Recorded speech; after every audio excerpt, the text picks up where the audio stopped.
안녕하세요 청취자 여러분. 벌써 12월 문턱을 넘은 지도 3분의 1이 지났습니다. 연말이 되면 지나간 시간들을 반성하지 않을 수 없는데요. 아무리 똑똑한 사람이라 하더라도 합리적으로 최선을 다해 계획했다고 하면 내 마음대로 되지 않는 것이 우리의 인생입니다. 내가 잘못해서, 내가 제대로 하지 못해서 말로 계획대로 되지 않는 것을 자책하느라 덩이에 빠질 수 있습니다. 하지만 내 힘으로 안 되는 부분까지 내 탓으로 돌리기엔 우리의 귀한 시간이 아깝지 않을까요? 실패를 바라보는 우리의 시선을 더 먼 곳을 향해 던져보자고요. 이것이 전부가 아님을 우리 앞에 무수히 펼쳐진 문을 바라보면서 알 수 있을 거예요. 전에 최선을 다했다면, 이제 최선을 다한다면 미래의 문에는 성공이라는 이름이 새겨질 겁니다. 오랜만에 이 자리에 왔는데요. 김현덕 인사드리겠습니다. 여러분의 겨울을 더 따뜻하게 만들어줄 이 시간, 지금부터 함께 하시겠습니다. 잠시 후 본격적으로 시작합니다.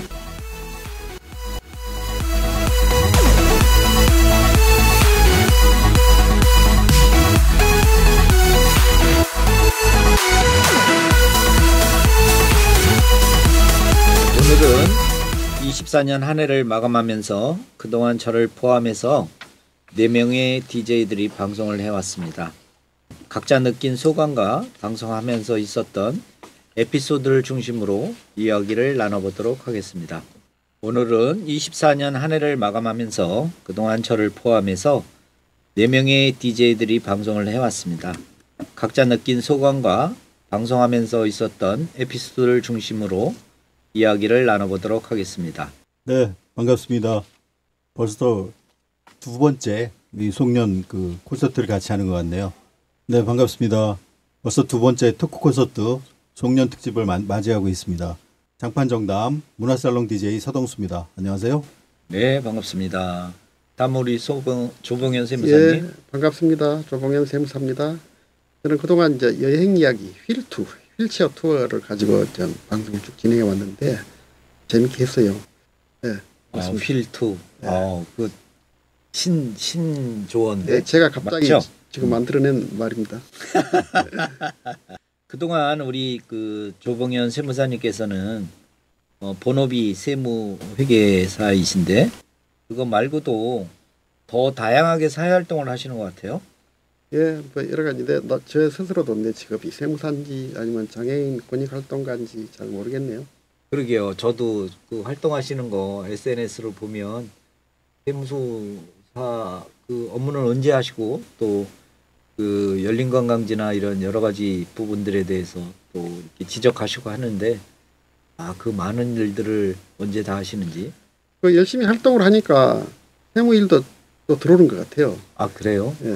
그럼 일거양득이네요. 근데 이렇게 또 SNS에서 꾸준히 또 응원도 해주시고 하니까 더 힘이 나고 그래서 맞습니다. 효과가 있는 것 같아요. 네네. 저도 SNS를 일기처럼 이렇게 꾸준하게 하루에 한두 개씩 이렇게 올리는데 패친들이 이렇게 좋아요 안 누르면 왠지 혼자 그런 게 있더라고요. 근데 글 쓰는 것도 그것도 일거리더라고요. 시간이 많이 필요해요. 그렇죠. 그렇게 매일 쓰는 거는 저도 어려울 것 같고. 그래서 어느 날은 그냥 제목만 달고 말고 있어요. 근데 이제 좋아요라든지 댓글을 안 달아도 보는 사람은 굉장히 많은 것 같아요. 어디서 만나면 전혀 댓글도 안 달았는데 잘 봤다고 얘기도 하고 그렇더라고요. 자, 지금부터 이제 본격적으로 우리 세무사님의 이 말씀을 좀 여쭙겠는데요. 연말이고 한데 특별한 세금 이슈는 없을까요? 그러고 보니 연말정산 시즌이 다가왔네요. 금년도 이제 얼마 남지 않았지 않습니까? 네. 그래서 내년 이제 1월에는 근로자들에게 이제 금년에 연간 급여 소득에 대한 연말정산을 하거든요. 연말정산을 하면 세액을 환급받는 사람도 있고 또 추가로 납부세액이 발생하는 경우도 있어요. 경우에 따라서는 한 달 월급에 해당하는 금액을 환급받기도 하는데요. 사람들은 이 환급액을 13월 월급이라고도 하죠. 네, 맞죠. 네, 근데 반면에 연말정산 이후에 납부할 세금이 갑자기 늘어날 수도 있어요. 심한 경우에는 세금 폭탄을 맞을 수도 있거든요. 그러면 아주 기분이 나쁘다고 생각하겠죠. 그렇겠죠. 그 13월의 월급이라고 하는데 이게 그 직장인들에게는 큰 또 그 보너스가 아닌가 이렇게 생각이 듭니다. 세금 정산을 내년 1월에 하는데 왜 연말 정산이라고 할까요? 원래 연말정산을 옛날에는 12월 달에 했는데 사실 연말정산을 제대로 하려면 그해 연말까지 확정된 소득하고 뭐 각종 지출액을 기준으로 해야 되기 때문에 연말이 지나야 사실 되거든요. 그런데 연말까지 준비를 해야 돼요. 연말 지나버리면 뭐 조절이 안 되니까. 그래서 연말까지 이제 뭐 넣을 건 넣고 준비를 했다가 연말이 지나면 그 전년도 소득과 각종 공개 사항을 반영해서 정산을 하기 때문에 그렇습니다. 근데 또 한 가지 궁금한 게 있는데 같은 월급을 받고도 왜 이렇게 연말정산 결과는 천차만별일까요? 소득세 계산할 때는 개인별로 이제 반영해야 할 요소들이 굉장히 많거든요. 부양가족은 얼마나 되는지, 그다음에 가족 중에도 혹시 장애인은 없는지, 그다음에 70세 이상 뭐 경로 대상 노인은 없는지, 또 의료비는 얼마나 썼는지, 또 기부금은 얼마나 냈는지, 혹시 이제 월세 사는 사람 같은 경우는 또 월세가 들어간 것도 이제 공개를 해주니까 그것도 필요하고요. 특히 이제 모든 사람한테 거의 다 해결될 텐데 해당이 될 텐데 그 신용카드 얼마나 썼는지 또 자녀들 학비 이런 것을 다 반영을 해서 이제 세금을 확정하거든요. 네. 그런데 이제 매월 월급에서 이제 세금을 원천징수할 때는 사람마다 다르고 연말까지 얼마나 쓸지도 예상할 수 없기 때문에 연말이 지나서 정산을 할 수밖에 없는 그런 현상이 발생합니다. 아, 그렇군요. 그런데 이러한 요소들은 이제 1월부터 12월까지 연중에 발생한 금액을 대상으로 하거든요. 네. 따라서 이제 한 해가 뭐 한 달, 반달도 안 남았잖아요. 그런데 지금에 이르러서는 이제 세금을 줄이기에 특별한 손을 써야 될 부분이 별로 없어요. 그래서 이제 공제사항은 굉장히 많지만 이러한 공제 금액을 막상 줄일 수 있는 그 세액으로 계산하면 그리 많지 않을 수도 있어요. 또 상당 부분은 이제 노력한다고 해서 조정이 되는 것도 아니거든요. 그렇다면 지금이라도 할 수 있는 일이 전혀 없을까요? 예, 지금이라도 확정할 세금을 확 줄이고 환급받을 세액을 크게 늘리는 방법이 전혀 없는 것은 아니에요. 아직까지 그 연금저축이라든가 연금계좌가 없거나 금년에 납입한 금액이 없다면 연말까지라도 그 저축액을 좀 납입액을 많이 하면 뭐 12월 말에 납입해도 되니까 그러면 이제 그 연금계좌에 납입한 금액이 있으면 납입 금액의 12%를 산출세액에서 공제합니다. 그리고 일정한 소득금액 이하인 사람은 납입금액이 15%까지 공제를 해줄 수가 있고 그렇다 보면 이제 지방소득세까지 포함해서 더 많이 이제 공제를 받을 수가 있어요. 그런데 여기서 일정한 금액 이하라는 종합소득금액이 4,500만 원 이하이거나 근로소득만 있는 경우에는 총 급여액 5,500만 원 이하인 경우를 말합니다. 네. 그러면 그 연금으로 받으려면 오래 걸리는 문제가 있는데 중도 해지를 하거나 하면 큰 불이익이 따른다면서요? 예. 원래 이제 연금계좌 세액 공제 이제 본래 취지는 소득세를 줄여주는 취지도 있지만 국민들은 노후연금을 최대한 확대하려는데 그 목적이 있어요. 네. 따라서 이제 세액 공제도 나중에 연금으로 받을 수령 시기가 도달해서 그 10년 이상 연금으로 나누어서 수령하는 그 조건이 되어야 합니다. 만약 그 중도 해지라든지 이러한 조건이 지켜지지 않으면 이미 공제받은 세액에다가 뭐 가산세까지 보태가지고 더 많은 세금을 토해내야 되는 경우가 있어요. 네. 그러면 우리가 지금 장판정담을 진행하잖아요. 예. 장애인 관련 세금 정보도 알았으면 좋겠는데 예. 연말정산 관련해서 장애인에 대한 혜택은 없을까요? 예. 이제 근로소득세 계산할 때 소득금액에서 가족사항이라든가 아까 장애인 유무 등을 반영하는 인적공제를 하고 나서 또 산출된 세액에다가 다시 또 세액공제나 세액감면을 할 수가 있어요. 네. 그런데 이때 이제 본인이 장애인이거나 또 가족 중에 장애인이 있는 경우에는 일정 금액을 추가로 공제해 줌으로써 소득세 부담을 줄여줍니다. 그러니까 가족 중에 장애인이 있더라도 그렇습니다. 원래 이제 기본 공제 150만 원에 추가 공제가 이제 경로구대 100만 원, 장애인 공제 200만 원, 뭐 분여자 공제 한 부분 가지고 공제 이런 게 있는데 본인이 장애인 경우에는 이제 이게 더 많이 받을 수가 있겠죠. 네. 그런데 기본 공제는 이제 그 본인 배우자 또 생계를 같이 하는 부양가족이라 하면 60세 이상 또는 만 20세 이하의 직계 좀비 속 형제 자매 그런 것들이 해당이 됩니다. 네. 근데 이제 장애인인 경우에는 나이 제한 없이 이제 부양가족 중에 장애인이 있다 그러면 이런 나이 제한 없이 다 해당되고요. 네, 그렇군요. 예. 그 이제까지 기본 공제와 장애인 추가 공제에 관련돼서 말씀해 주셨는데 그렇다면 보험료 세액 공제는 없을까요?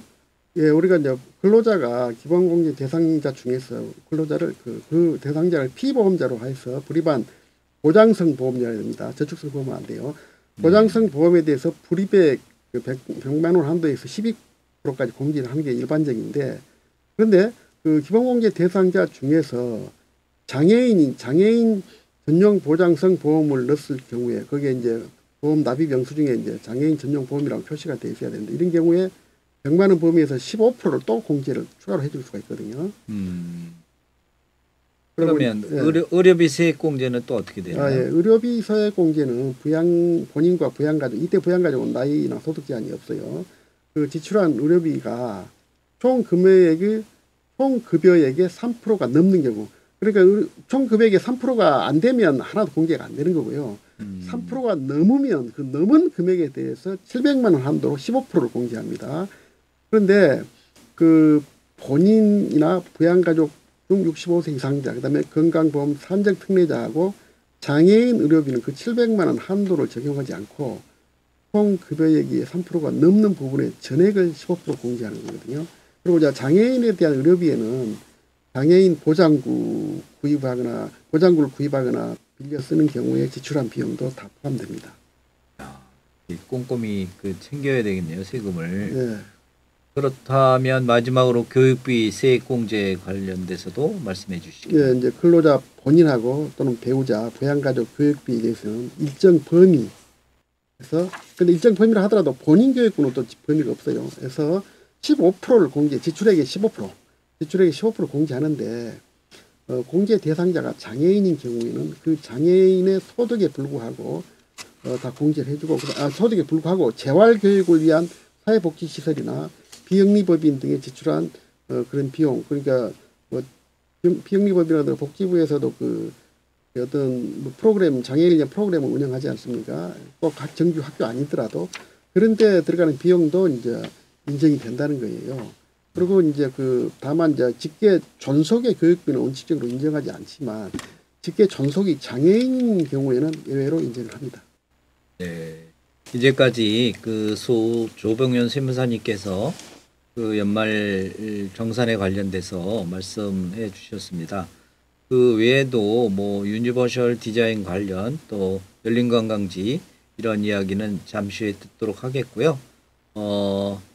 잠시 노래 듣고 다음 주제로 넘어갈 건데 혹시 우리 조봉현 세무사님 좋아하시는 노래 있을까요? 네. 김광석의 서른 즈음에 그걸 좀 듣고 싶네요. 네, 그러면 조봉현 세무사님께서 신청하신 김광석의 서른 즈음에 노래 듣고 다시 오도록 하겠습니다. 여러분은 지금 수원 공동체 라디오 수원 FM 장판 정담을 듣고 계십니다. 다음은 서동수 DJ 모셔보도록 하겠습니다. 반갑습니다. 네, 반갑습니다. 네. 왜 박수 안 치세요? 우리 서동수 DJ께서는 문화살롱을 진행하시면서 뭐 에피소드 있는 것들 이야기해 주시면 좋겠습니다. 네. 팔자에 없는 객원 DJ를 맡아가지고 정말 고민도 많고 하루에 10번씩 때려치우고 싶었는데 다행히 몇 달에 한 번씩 돌아오는 거라 수락을 하고 벌써 1년이 넘어가고 2년 다 돼가는 것 같은데 돌이켜 생각하면 나름 되게 보람 있고 또 유쾌한 경험이 아니었나 생각합니다. 그래서 많이 부족한데도 또 이렇게 들었다고 얘기해 주시는 분들도 있고 본의 아니게 원고도 쓰고 게스트도 찾고 또 직접 연락도 하고 이러다 보니까 잊혀졌던 사람, 아주 오랜만에 만나는 사람, 이런 분들을 만날 수 있는 기회를 장판정담 문화살롱 덕분에 갖게 된 게 아닌가 생각합니다. 뭐 특별히 올 연말 많이 시끄러운데 이렇게 정리하는 자리에서 올해를 이렇게 뒤돌아 보니까 사실은 뭐 어느 해나 그렇지만 기쁜 일도 있고 슬픈 일도 있고 힘든 일도 있고 뭐 피곤한 일도 있었는데 이 또한 지나가리라로 아주 좀 잘 지낸 올해가 아니었나 생각하고 있습니다.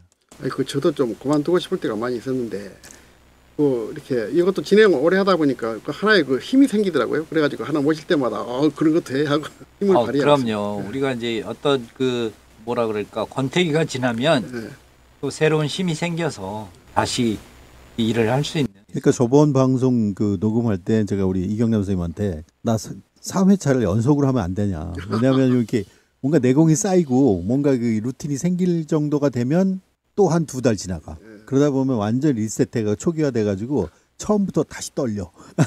이런 부분들이 있는 것 같아서 뭐 객원 DJ가 갖고 있는 한계이지만 한계이자 또 즐거움이기도 하지만 어쨌든 좀 첫 방송이나 첫 제가 주제를 끌어가는 그런 DJ를 맡았을 때에 비해서는 좀 덜 떨리고 또 나름 여유도 생긴 것 같다라는 거는 부인할 수 없는 것 같습니다. 아이고 체질이 돼가시나.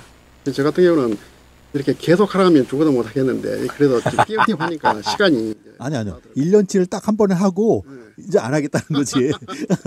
야, 그런 술수를 쓰시겠다. 아니. 그게 훨씬 퀄리티가 좋을 것 같아. 나 개인적으로 생각했어. 그래서 말씀드린 거야. 그래요. 각자마다 이제 어떤 여러 가지 부분들이 틀리다 보니까 우리가 방법을 또 바꿔서 그렇게 진행해 볼 필요도 있어요. 이게 이제 저도 마찬가지지만 2달에 한 번씩 이게 녹음을 하다 보니까 그동안에 이제 템포가 그러니까 사라지기도 하고 다시 또 2달 후에 새로운 고민을 또 해야 되는 이런 어려운 점들이 있는데 그런 부분들을 우리 넷이서 상의하면 방법은 바꿀 수 있는 그렇죠. 거니까. 탄력이 붙을 때 그럼요.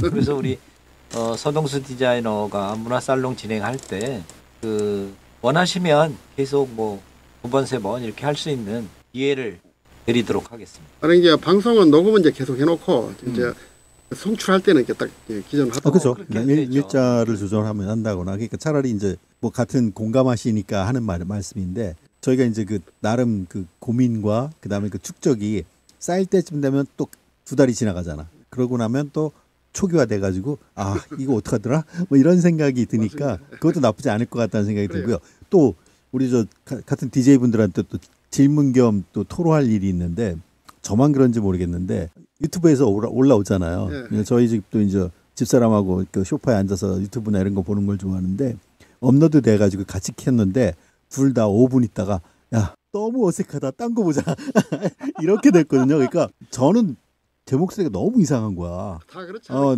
자기 목소리는 이상하게 들리잖아요. 근데 중요한 건 우리 집사람도 그러더라고. 그러니까 자기 목소리라든지 자기 마누라 목소리라든지 가족들 거는 좀 이상하게 들려요. 그래요. 근데 이제 그래가지고 근데도 이제 출연자들하고 약속이었기 때문에 이제 유튜브 저기를 보냈어요. 방영본을 보냈는데 또 와 사회자님 목소리가 살렸다 뭐 이러는 거야. 그래서 장난해? 저는 진짜 5분을 못 들었거든. 너무 어색해서. 그러니까 어떻게 다른 DJ 분들도 그러세요? 그렇죠. 자기 목소리라든지 자기 와이프 목소리 그런 거는 좀 어색하단 말이에요. 자기 아들 목소리 들어야 제대로 재미가 있지. 그래요? 그러니까 타자화라 그러잖아. 낯선 공간에서 낯선 매체를 통해서 내 목소리가 들리는 거잖아요. 되게 생경하죠. 되게 이상하죠. 그렇죠. 이상하죠. 저도 제가 진행했던 내용 들어보면 5분 듣기가 좀 깝깝한 그런 상황이 되는데 어찌됐든 그래도 우리가 그런 반복 녹음을 통해서 성숙되는 거 아닌가. 근데 이제 다른 세 분 이제 목소리를 방송 내용을 제가 가끔 보거든요. 근데 상당히 나만 빼고 제일 잘하시는 것 같아. 똑같다니까. 나도 그래. 난 다른 분들은 잘하는데 나는 왜 이렇게 어색한 거야. 그래가지고. 근데 이제 내가 쭉 들어보니까 우리가 이제 우리 김현덕 회장님은 진행할 때 이렇게 수시로 이제 지금 여러분은 뭘 듣고 있습니다 이렇게 주의를 환기시켜 주잖아요. 저게 필요하겠구나. 나는 그렇게 못했는데 이런 생각이 들고 또 우리가 이제 우리가 이제 방송을 바로 듣는 경우도 있지만은 유튜브를 듣는 사람도 있잖아요. 근데 거기에는 또 음악을 낼 수가 없잖아요. 저작권 때문에. 그러니까 음악을 듣고 나면 그 얘기를 한번 해주면 좋을 것 같아요. 혹시 유튜브로 들으신 분들은 음악을 못 들으실 수도 있습니다. 저작권 그렇죠. 때문에 맞아. 부탁드립니다. 이래야지. 왜냐하면 유튜브로 듣다가 음악 나온다더니 음악은 안 나오고 뭐야 이제 이럴 수도 있단 말이에요. 그러니까 자막이라도 넣어주면 좋을 것 같아. 맞아. 근데 이제 텔레비 같으면 자막을 넣어주지만은 이거는 어떻게 자막을 넣어줘요? 유튜브 넣을 수 있지 않나요? 아, 네네네네. 그건 쉽지 않을 것 같아. 그렇죠. 그런데 프로그램이 많기 때문에 모든 거에 다 이렇게 자막. 아니, 그러니까 난 힘들어요. 전체 자막을 넣는 게 아니라 그러니까 부분만 노래 찾아서. 노래 부분은 그 저작권 문제로 인해서 재생되지 않습니다라는 처음에 것만 설명만 해줘도 되겠네. 오케이. 화면에다가 그런 식으로 하면 이렇게 되는 거야. 맞아요. 제가 얘기한 자막은 그거야. 우리 거에 자막 누가 넣고 큰일 나지. 그러니까 네. 뭐 그래서 쭉 진행해 보면서 이거는 이렇게 하면 좋겠다는 생각이 들더라고요. 그러니까 저도 디제이님들이- 뭐 제가 녹음한 그 내용 들어보면 노래 듣고 다시 오겠습니다 그러면 노래는 안 나오고 네. 이상해. 그래서 이거 뭐지? 혼자 그렇게 했는데 어쨌든 그 공중파 유튜브를 통해서 나가는 거기 때문에 조심은 해야죠. 그러니까 그런 거를 이제 하면 안 써주면 되니까. 아까 뭐 저희가 몇 번 걸렸거든요. 그죠. 예, 그래서 옛날 곡이나 뭐 작곡가나 가수가 돌아가신 경우는 괜찮은데 살아계신 이런 경우는 저작권료를 이거는 저희 일이 다 내야 되더라고요. 이게 지금 라디오는 같이 저작권에 그게 저희가 계약을 맺어서 공동체 라디오 전체가 라디오는 나갈 수 있는데 유튜브는 또 유튜브 네. 자기 저작권 그것도 일이 내야 돼서 달라서. 예, 선생님들이 이번에 조봉현 선생님처럼 네, 유튜브로 듣고 계시다면 그 음악이 저작권 문제로 안 나갈 수도 있습니다. 양해 부탁드립니다. 요 한마디 넣어주시면 오늘 한마디 넣으시면 되겠네요. 그러면 되겠네. 아니 그게 화면 안 해주더라도 자기가 방송 진행하면서 이렇게 이제 말해주면 되거든요. 그러니까 뭐 번번이 얘기할 필요는 없고 그렇지, 한 번 그렇지. 정도는 중간에 한두 번 정도는 혹시 그 유튜브로 보고 계신 분들은 저작권 문제로 그 음악이 끊길 수 있으니까 양해 바랍니다. 이렇게 얘기하면 좋겠네요. 첫 음악 나갈 때만 해줘도 돼. 그럼 그러니까 그럼 될 것 같고. 저 궁금한 게 하나 있거든요. 서동수 DJ한테. 네. 12월 14일에 원안의 사람들 시사회가 있는데 그 원안의 사람들 그 독립영화 내용이 어떤 내용일까요? 그걸 말하면 안 되죠. 스포잖아요. 그렇죠. 그렇죠. 이 아, 네. 질문이 이상했네요. 그죠? 제가 그 정판정담에서 문화살롱 코너를 그 진행하면서 특별히 관심이 있는 부분이 이제 지역 문화, 예. 우리 수원 지역의 문화하고 또 마이너라고 얘기하죠. 그 스포트라이트를 받지 못하는 어떤 그 메이저가 아닌 그런 그 마이너 문화가 살아나야 그 지역과 그 사회가 건강하다고 생각하고 있습니다. 문화 다양성이 가장 중요하다고 생각해서 저는 이제 뭐 잘 나가는 분을 모시는 것보다 사실은 그런 분들을 알지도 못하지만 제 주변에 있는 예술가들이 거의 이제 좀 술 먹고는 한탄하는 분들이 많아가지고 그런 분들한테 이제 발언권을 드리고 또 이렇게 사회 구성원으로서의 목소리를 들려주는 게 제 방송의 의무라고 생각을 하고 있는데 그런 차원에서 이번에 이제 독립영화 감독님하고 그 독립영화를 이제 수원 시민 모임을 만들어서 후원하는 사람들을 모시고 2번 정도 방송을 진행했어요. 그래서 이제 김현덕 DJ님이 말씀하셨던 그 활용점점이죠. 드디어 이제 마침내 12월 14일 원안의 사람들이라는 독립영화가 전체 다 수원에서 촬영했고요. 감독님이 그 수원 미디어센터, 수원시 미디어센터 센터장 하셨던 정말 그 수원 사람이기 때문에 수원 사람들은 저는 꼭 봐야 되는 영화라고 생각합니다.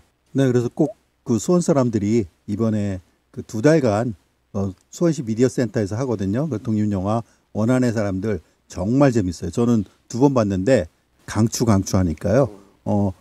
올 수원 사람들의 올 연말은 영화와 함께하는 연말 그렇게 됐으면 좋겠습니다.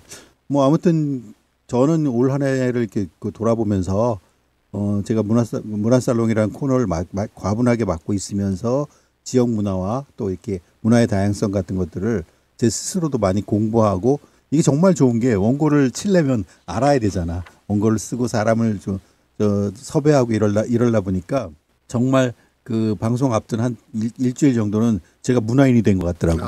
그 미디어 센터가 어디에 있죠? 팔달구청 건너편. 네, 건너편에 있습니다. 팔달구청 뒤에. 네네네네. 그 동장대라고 하죠. 예. 그 연무대. 네, 연무대 그쪽에 우측에 있습니다. 그 연무대에서 팔달구청으로 내려오면 그 중간에 네네네. 쪽에 있는 그거 말입니까? 네네네네. 예. 네네. 네, 한옥으로 지은 아주 이쁜 집이 있고요. 정말 좋은 게 그 끝나고 나오셨을 때 그 수원화성의 야경이 쫙 펼쳐지는데 어나더 레벨. 야, 수원시가 이래서 이렇게 멋있구나라는 걸 감상하실 수 있을 겁니다. 영화는 공짜죠? 시사회만 공짜고요. 네. 아니 이 양반이 머리 벗겨지려고 뭔 소리 하시는 거예요 지금. 돈이 없어서 지금 독립 영화를 지금 후원하고 있다니까요. 대한민국 사람은 공짜를 너무 좋아하잖아요. 후원금까지는 못 내도 그럼요. 비는 해야 되네. 디트릭스라는 사이트가 있거든요. 거기서 영화 예매도 되고 이러니까 수원 시민들 꼭 관심 가지시고 재밌게 봐주셨으면 좋겠고요. 어느 영화관에서 상영하실 예정입니까? 우선 2달간은 그 수원시 그 미디어 센터 거기서만 상영하고 거기서 그 결과가 있으면 일반 상영관으로 옮겨서 독립 영화는 일반적으로 그렇게 합니다. 몇 분짜리예요? 1시간 반? 오, 되네요. 재밌어요. 저는 저기 뭐 약간의 그 기부금을 냈는데 저는 또 안 주시나요? 제가 카톡으로 보내드렸습니다. 그래서 시사회 때 우리 김현덕 DJ님은 제가 VIP석으로 준비해놨습니다. 아우 감사합니다. 그러면 저도 좀 VIP. 완전 환영합니다. 오십시오. 네, 진짜로. 우리 김지철 선배님도 오시고. 예, 알겠습니다. 참 늦게 오셨는데 우리 김지철 선배님 오셨습니다. 박수. 아유, 많이 늦었습니다. 제 업이 그 BF 그 편의시설하고 뭐 이쪽에 많이 방송을 했었는데요. 오늘도 BF를 하다가 회의가 좀 길어져서 늦게 왔습니다. 죄송합니다, 여러분. 우리 서동수 DJ께서 다양한 이야기 또 재미나는 이야기 해주셨는데 마지막으로 뭐 듣고 싶은 노래 있으실까요? 네, 시절이 하수성합니다. 아주 감동적인 그 상황들도 많이 보고 이래가지고 소녀시대가 부른 다만세라 하죠. 다시 만난 세상 꼭 이 방송을 통해서 듣고 싶습니다. 김진철 DJ님 예. 왜 이렇게 늦으셨어요? 아유, 그 아까 말씀드린 대로 그 BF 관련된 그 심의 회의를 하다 보니까 좀 얼마 받으셨어요? 아이고 뭐 그 횟수라든가 개수라든가 이런 거에 따라 차이가 있는데 금액 얘기는 뭐 다음에 개인적으로 식사 대접할 때 오늘 저 방송 끝나고 예. 우리 조촐한 송년회 할 건데 예. 소실랍니까? 쏘겠습니다. 야 역시 나는 천재야. 그동안 이제 베리어 프리하고 유니버셜 디자인에 관련돼서 전문가 모시고 여러 이야기를 나누셨잖아요. 예. 그러면서 이 방송 진행하시면서 어떤 점들을 느끼셨는지 말씀을 좀 부탁드리겠습니다. 예, 그 지금 현행 우리나라에서 진행된 게 이제 베리어 프리 약자가 BF라고 하고요. 편의시설 설치 기준 적합성 평가라고 그래서 뭐 영어로는 CS라고 하기도 합니다만 이 두 가지가 운영이 되고 있습니다. 근데 이제 그 이쪽에 몸담고 있는 분들 외에는 보면 UD 유니버셜 디자인을 엄청 말씀을 많이 하시는데 아직은 이게 그 정착되지는 않고 있고요. 시행되고 있지는 않습니다. 그래서 유니버셜 디자인은 뭐 여러 가지 기준도 있고 성립되는 그런 여러 가지가 까다로운데 아직까지는 UD를 우리 생활 주변에 이렇게 법적으로 제재하기에는 아직 부족한 점이 많이 있고요. 그래서 저는 그동안 그 BF는 주로 공공건물이죠. 뭐 학교라든가 뭐 공중 화장실, 양로원, 뭐 시청, 도청 이런 것들을 하는 건물을 할 때는 BF로 적용을 하고요. 아니면 뭐 또 민간 시설이죠. 뭐 병원이랄지 아니면 뭐 일정 크기의 가게랄지 뭐 이런 것들을 할 때는 그 편의시설 설치 기준 적합성 평가를 받게 돼 있습니다. 그래서 그거에 관련된 그 이진욱 대표님이 계시고 또 최덕헌 부장님 편의시설 지원센터에 계신 그 두 분하고 같이 아주 심도 있는 얘기를 했습니다. 저도 그 방송을 들었는데요. 사람들이 이제 전문 지식도 이제 갖춘 사람이 이미 갖춘 사람이지만 그런 장소를 요소에 가가지고 일일이 다 점검을 해가지고 그 결과를 가지고 얘기를 하시니까 상당히 그 방송의 퀄리티가 굉장히 높은 것 같고. 감사합니다. 칭찬이죠? 칭찬이죠. 그렇구나. 그래서 뭐 예를 들자면 저희들 그 수원에 열린관광지가 3곳이 있습니다. 그게 이제 연무대하고 장안문하고 화성행궁. 그래서 연무대는 이제 창녕문까지 같이 포함된 거지요. 그래서 그 방송에서도 말씀드렸습니다만 그 열린관광을 치면 그 관광 약자분들, 그러니까 뭐 저희 같은 장애인이랄지 아니면은 뭐 그 노인분들 뭐 이렇게 좀 여러 가지 관광의 그 약자분들이 그 사이트를 통해서 이 관광지에 가면 뭐 어떤 것들이 좋아서 뭐 장애인이 이용할 수 있다 할지. 그 유아차 이렇게 이게 휴대하시는 분도 그 사람도 사실 유아차를 끌고 가려면 해내야 되겠네. 그 사람도 건강 약자거든요. 아 그렇죠. 그래서 뭐 6가지로 나누기도 합니다만 어쨌든 그 세 곳을 저나 이진웅 뭐 센터장이라든가 아니면 그 최덕헌 부장님들 다 현장을 돌아서 여기는 어떻고 저떻고 뭐가 잘 됐고 잘 못 됐고 이런 거에 대해서 깊이 있는 토론을 했고요. 그리고 그 아까 말씀드린 그 BF하고 CS의 차이 그리고 유니버설 디자인의 차이도 좀 인저는 좀 알고 계셔야지 어디 가서 자기의 권리도 좀 찾을 수 있을 것 같아서 그런 중점을 두고 그런 내용을 중점을 두고 공을 했습니다. 그 화상 같은 경우는 이제 장애인도 성과 위에까지 다 돌아볼 수 있잖아요. 휠체어라든가 유모차 타고. 그런데 그런 데가 전국적으로 잘 없단 말이죠. 보통 성을 복원했다고 하면 그냥 위에 성곽만 있지 올라가는 길이 없어요. 그런데 이제 화성 같은 경우는 그게 좀 잘 되는 것 같아요. 예. 물론 화성도 정확하게 따져보면 좀 난관이 좀 들어있긴 하지만 그 정도면 그래도 좀 양호하다고 봐야 되지 않겠냐. 근데 그때도 말씀드렸습니다만 처음에 계획해서 설치된 것들이 제대로 유지되어 있지 않더라고요. 유지되고 있지 않고 뭐 실례를 들어서 그 척지도식 안내판 그러니까 뭐 창룡문 모형을 장안문 모형을 만들어 놓고 뭐 어떻게 터치를 하면은 그 안내 멘트가 나와야 되는데 그 배터리를 도난을 당해서 그게 제대로 뭐 작동이 되질 않는다든지 배터리를 도망가. 아니면 화성 행궁 같은 경우에는 잘 못 되어 있습니다. 왜냐하면 우리나라 한옥 양식은 이 문지방이라 그러죠. 이 문지방이 좀 높아서 거기를 넘으려면 이 경사로가 있어야 되는데 경사로가 이렇게 무슨 산같이 삼각형같이 이렇게 있는 바람에 휠체어 타신 관광객이 앞으로 넘어지고 그러니까 쏟아진다 그러죠. 각도가 너무 이제 가판을 놔서 쏟아지는 그런 경험도 있었었고. 그러니까 그래서 이제 이간 요번 이런 걸 한번 조사를 해 보면서 그래도 아직도 좀 더 있어야 되겠구나. 아니면 우리 방송을 좀 이런 방송을 좀 많이 해야 되겠구나. 이런 걸 많이 느꼈습니다. 많이 미흡하죠. 한옥 같은 경우에는 그 앞에 텐마루라든지 그다음에 이제 그 섬돌 방금 전에 문지방 이런 걸 살려야 되기 때문에 정면으로 하는 게는 좀 한계가 있지만 그러나 또 측면이라든가 호면으로 그 경사로라든지 출입구를 해놓은 데도 많이 있더라고요. 그럼요.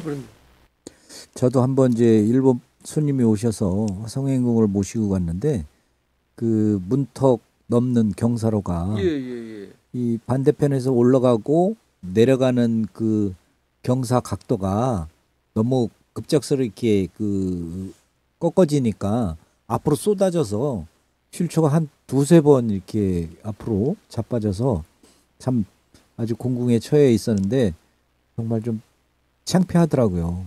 저는 같은 경우는 최근에 이제 그 강릉에 그 오죽 한옥 마을이라고 있어요. 그 한옥 숙박시설인데 한옥이지만 그 얼마든지 휠체어도 들어갈 수 있고 물론 한옥 전 객실을 다 그렇게 할 수는 없지만 그래도 몇 개라도 그렇게 해놓으니까 저 같은 사람이 휠체어 타고 방 안에까지 거뜬히 들어갈 수 있었던 참 좋았던 것 같아요. 그렇죠. 그리고 이제 뭐 비장애인이 한번 슬쩍 넘어지는 거하고 이 장애인분들이 넘어지는 거하고는 그 강도가 틀립니다. 그렇죠. 저도 이제 휠체어에서 넘어지면 휠체어에 깔리게 되는 이제 그런 상황이 있는데 김해에 가면 또 그 한옥 체험관이 있는데 그것도 열린 관광이란 말이에요. 그런데 방금 문지방 이렇게 체문 통문 문지방이 한쪽에만 열어놓고 한쪽에는 그냥 없어요. 그래가지고 제가 그거 넘다가 앞으로 그대로 추락할 뻔했는데 그거 넘다 보니까 앞에 다른 사람이 막 소리를 치는 거예요. 오지 마세요. 그거 위험합니다. 근데 내가 그걸 모르고 넘어갔다면 그대로 앞으로 꼬라박을 뻔했는데 참 그러는 것들도 이제 좀 열린 관광지라고 해도 제대로 관리가 조금 많이 미흡한 부분이 있는 것 같아요. 맞습니다. 저도 이제 그 일반 건물가들 같은 데 들어갈 때 경사로가 있는데 경사로가 오히려 더 위험한 경우가 더 있더라고요. 그러니까 저 같은 경우도 뭐 이렇게 제가 알기로 1대 2.2 정도의 비율로 그 경사로가 완만해야 된다라는 게 이제 기본적으로 BF에서 그 권고하는 건데 많지 않아요. 그 정도의 그 약간 완만성을 가지려면 사실은 공간이 있어야 그렇죠. 되잖아요. 공간이 많이 필요하기 때문에 그러니까 공간의 문제이기 때문에 그- 사실은 이거 올라갈 때 내려올 때 분명히 자빠질 것 같은데 예. 이런 느낌들이 많이 드는 경우도 있더라고요. 그러니까 그 BF라고 해서 제 생각에는 물론 더 꼼꼼하게 챙기시겠지만 경사로가 있느니 없느니로 따지는 것보다는 그 경사로가 안전한가, 경사로가 그 장애인들이 쓰기에 정확한가 이런 부분들도 또한 체크 포인트가 돼야 되지 않을까라고 생각을 합니다. 예, 간단하게 부연 설명을 드리자면요. 그러니까 12분의 1 이하여야 됩니다. 그러니까 1대 12가 지금 완만한 경사로여야 되고요. 바닥이 미끄러지는 그런 마감이 되면 안 되고 충분히 거칠기로 확보를 해야 되고요. 그리고 손잡이도 일정 높이 이상이면 손잡이를 꼭 하게 돼 있고요. 그리고 또 클러치 짚으시는 분들 보면 쭉쭉 미끄러지는데 추락 방지 턱이라고 해가지고 옆으로 빠지지 않는 그런 것도 다 기준에 있습니다. 그래서 BF를 인증을 받은 그런 BF 현판이라고 그러죠. 현판이 붙은 그런 건물들은 지금 말씀하신 그런 걱정은 안 하셔도 되고, 저도 가끔 보면 이런저런 운동하시는 분이 무슨 운동하시냐면 그 가게 앞에 경사로를 깔아주겠다. 그래서 뭐 30만 원부터 200만 원 지원을 하는데 여러분들 가게를 깔겠느냐 이렇게 하는데 거기에 있는 그 경사로는 일정 기준에 맞지 않습니다. 맞아요. 그러니까 네. 그 급경사인 것을 만들어 두고 좀 누군가의 손을 빌려서 이렇게 가는 건 적절치 않거든요. BF나 이 편의점 적합성 설치 기준 적합성 평가의 기준은 혼자 자유롭게입니다. 혼자 다닐 수 있어야 그렇게. 되거든요. 그런데 이제 그런 시설들이 옛날에 지은 것들이 그 어떤 한계가 있고 또 지역 또 다음에 이제 그런 구조가 안 맞는 데가 있어요. 그런 경우 그렇다고 해서 그걸 아예 없애버리냐 그것도 좀 고민거리인 것 같아요. 그거라도 있으면 올라갈 수가 있는데 그럼 왜냐하면 주변에서 도와줘야 되는지 그리고 공간을 길게 확보하러 가면 또 그 지나가는 사람한테 뭐 어떤 방해가 있는지 그것도 판단해야 되고 그래서 그 규칙대로 다 하면 아예 설치할 수 없는 경우가 있기 때문에 어느 정도로 참 적정 수준을 유지해야 되는데 그게 참 어려운 것 같아요. 네, 그렇습니다. 우리 저 개인적인 욕심은 우리 장애인분들이 좀 돈을 좀 팍팍 써가지고 사회적으로 필요한 아니면 경제적으로 도움이 되는 이익이 되는 그런 분들이면 아마 좀 더 빨리 개선되지 않을까 싶은 저 같은 농담을 경우- 한번 드립니다. 저 같은 경우는 이제 그 휴대폰에 이제 각도기를 설치해가지고 항상 재보거든요. 그럼 이제 4.8도가 나오면 아까 이제 12분의 10이 되는데 그렇지 않고 뭐 2배, 3배가 되는 데도 있어요. 그러니까 조금 오버하는 것 같으면 어떻게 좀 올라가 보겠는데 2배, 3배 되는 거는 그 편의시설이 아니고 위험시설이 돼버린단 말이죠. 우리 그 조봉현 그 DJ께서는 최근에 네. 그 문화관광부인가 아니면 네. 철도청인가 누구 뭐 관계자를 만나신 걸로 아는데 네. 그 어떤 내용이신가요? 이제 그 문화체육관광부도 맞고 저도 코레일도 맞는데 그건 각각 이제 다른 일이고요. 그 코레일 같은 경우는 이제 제가 이제 하도 신문에 철도 교통의 이제 그 문제점, 특히 교통 약자에 대한 문제점을 여러 번 이제 이렇게 기고를 하고 했었는데 그래서 그런데 최근에 이제 한국 장애인 단체 총연맹이 주관해가지고 물론 코레일에서 이제 좀 의견 수렴을 하러 왔었어요. 원래 목적은 이제 다른 데 있었는데 그 일반적인 불편사항도 다 이제 얘기를 하라 그래서 그동안 이제 신문에 기고한 내용을 가지고 쭉 했고요. 그다음에 이제 문화체육관광부는 이제 열린관광지 업무를 하지 않습니까? 한국관광공사하고. 예, 맞습니다. 그래서 이제 최근에 그것도 이제 신문에 이제 문제점을 기고했었는데 거기에 한국관광공사하고 문화체육관광부에서 직접 찾아왔어요. 저를 그래 앞으로 이제 좀 잘해보겠다. 이제 또 문제점이 있더라도 조금 양해를 해달라. 그리고 또 직접 심사까지 해달라. 그래가지고 뭐 졸지에 그것도 심사위원이 됐네요.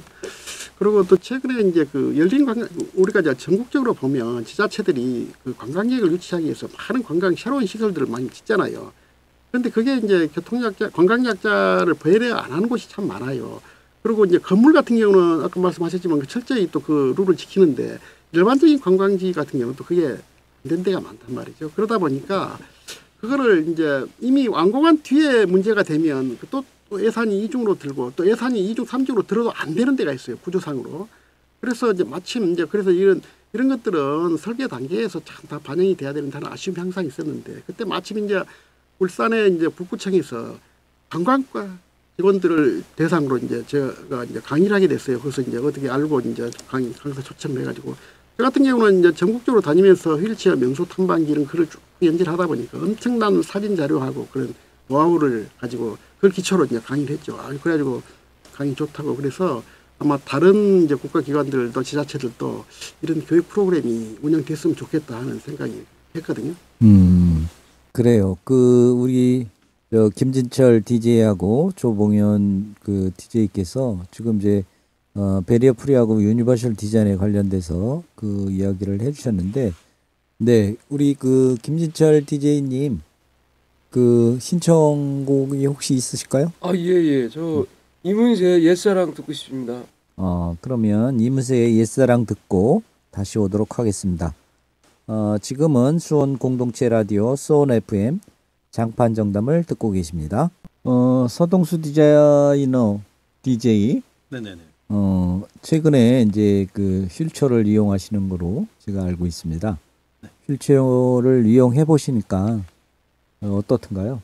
네네네. 저도 장애 당사자인데 사실은 이제 장애 유형이 다양하다 보니까 저 같은 경우 이제 클러치를 짚고 그래도 이제 계단이나 아니면 일반적인 미닫이 문이나 이런 부분에 대해서는 일상에서 전혀 불편함을 많이 못 느끼고 살았어요. 근데 이제 나이가 나이다 보니까 선배님도 계신데 죄송하지만 이제 관절이 좀 안 좋아가지고 7월달 정도에 이제 휠체어를 좀 이제는 친해져야겠다, 익숙해질 때가 됐다라고 운영을 휠체어를 사용을 해봤는데 정말 매 순간순간 부딪히는 어려움들이 이게 진짜 장애 당사자들만 아는 그런 어려움들이 많다라는 것들을 아주 절감하고 있습니다. 예를 들어서 문 하나를 열 때도 이게 생각보다 힘이 세더라고요. 앉아서 열라 그러니까 이렇게 밀면서 바퀴를 굴려서 이렇게 전진을 한 다음에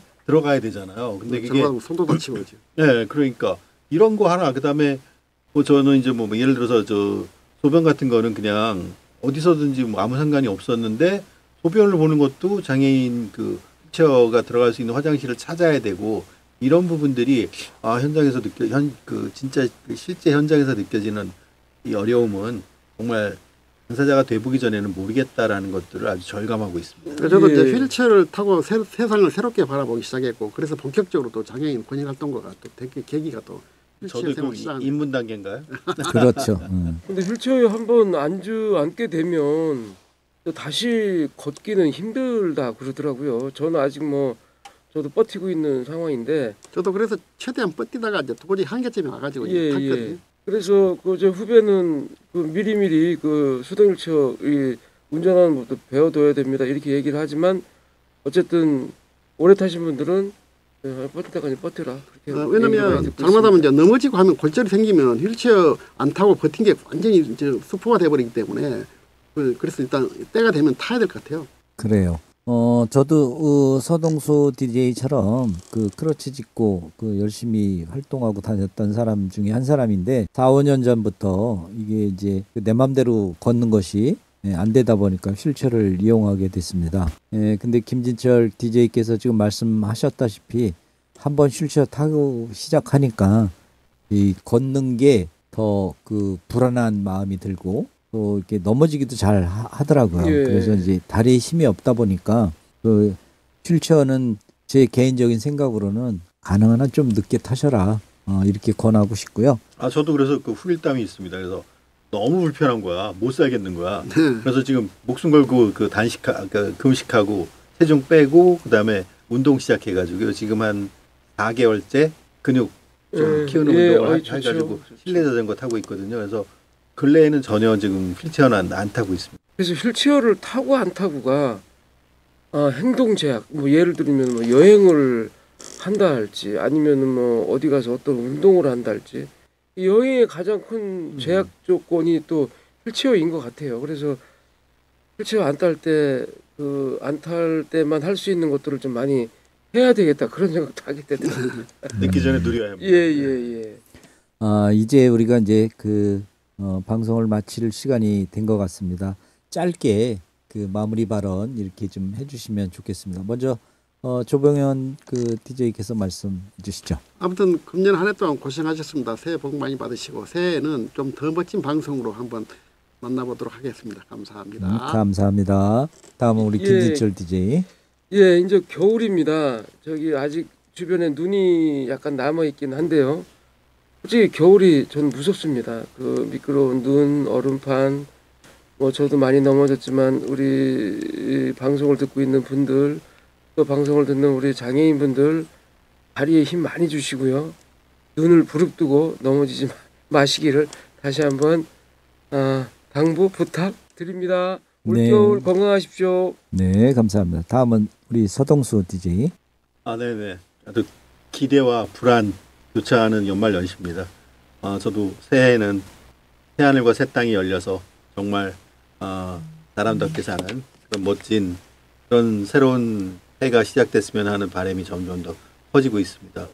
장판정담이라는 그 그릇을 통해서 뵙게 된 많은 분들 그 인연 감사드리고 올해 정말 즐거웠습니다. 내년에도 건강하시고 장판정담 통해서 또 수원의 많은 문화계 소식 전하는 DJ가 되겠습니다. 감사합니다. 감사합니다. 오늘도 함께 해주신 DJ분들께 너무 감사드리면서 이제 얼마 남지 않은 크리스마스 또한 그 새해가 밝아오는데 새해 복 많이 받으시고 방송 마치도록 하겠습니다.